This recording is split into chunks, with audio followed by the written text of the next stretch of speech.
इस वीडियो में हम एट ए लॉस से रिलेटेड 10 इंपॉर्टेंट सेंटेंस जानेंगे और वीडियो के लास्ट में एक छोटा सा टेस्ट भी है।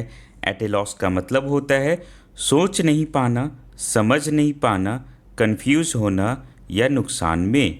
फर्स्ट सेंटेंस है I felt at a loss when my kite flew away.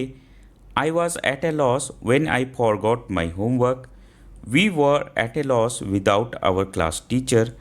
She was at a loss when her drawing got torn. We were at a loss when the picnic was cancelled. Next sentence है I was at a loss when I dropped water on my book. I felt at a loss when my group did not win the prize.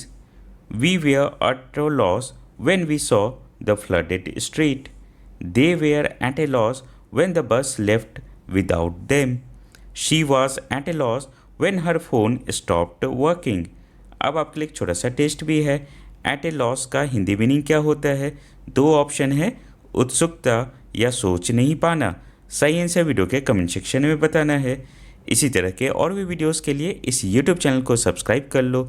All the best for your upcoming exam.